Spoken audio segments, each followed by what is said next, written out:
साहिबान और इमरान खान साहब की तरफ से हम पेश हुए, सलमान सफदर साहब पेश हुए, जबकि शाह महमूद कुरैशी साहब के वकला साहिबान नहीं आए थे। आज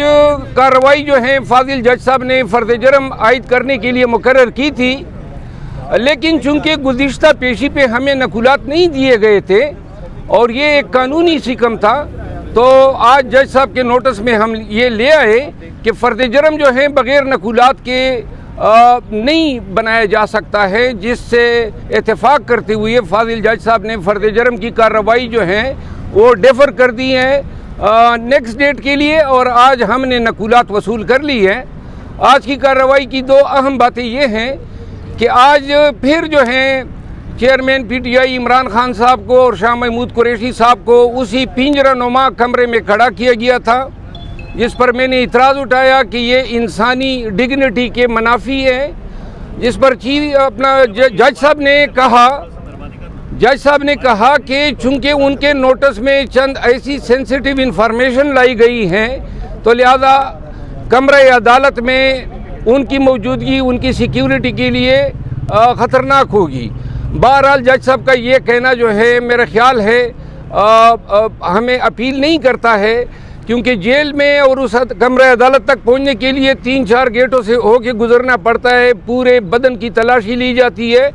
और सारे वकला अंदर मौजूद होते हैं जो परमिट किए जाते हैं, जिनकी इजाज़त होती है, और सारे नॉन वकला हैं। तो लिहाजा वकला से खान साहब की जान को कोई ख़तरा नहीं है। आज फिर जो है वो वही तहकीर ज़दा कमरा जो था, और मैंने कहा कि ये ह्यूमन डिग्निटी के मुनाफी है, लेकिन जज साहब ने ये यकीन दहानी करा दी कि अगली हमारी समाअत जो है वो बड़े कमरे में होगी। आज खान साहब से बातचीत हुई और दो बातें उन्होंने बड़ी ताकीद से मुझे कही। एक तो हम ये समझ रहे हैं कि 9 मई के वाक़यात में चेयरमैन पीटीआई को पंसाने के लिए इर्रेलेवेंट लोग और ये जो प्रेस कॉन्फ्रेंसेस हो रही हैं, इन लोगों के 164 के बयानात लिए गए हैं, जिनकी तादाद लगभग 22 बताई जाती हैं, और हमें अंदेशा है कि शायद हुकाम जो हैं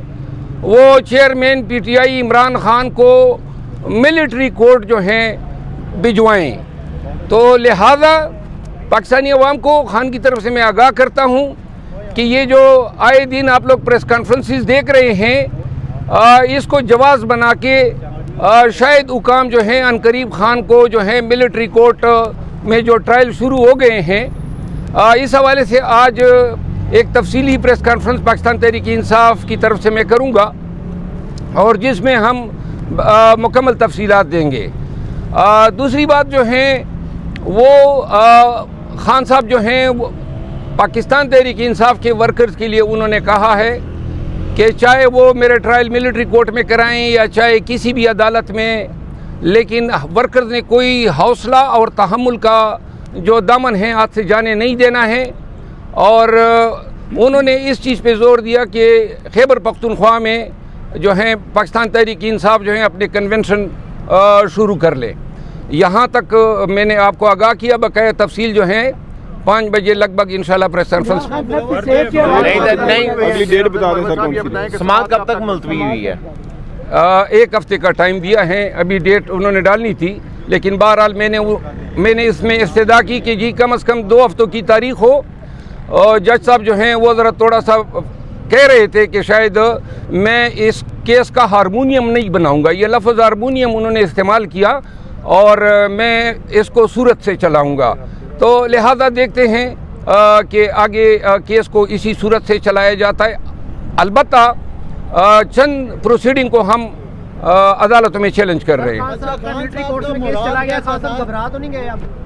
केस किया नहीं है, आप इसको देखिए, हमें वो नज़र आ रहा है कि वो खान साहब के ख़िलाफ़ चूँकि इन अदालतों में कुछ नहीं मिल रहा है, तो ये जो 22 लगभग बयानात लिए गए हैं, इसके पीछे मकसद ये कार फरमा है कि खान की मिलिट्री कोर्ट्स में ट्रायल कराई जाए। ठीक है, thank you sir, thank you.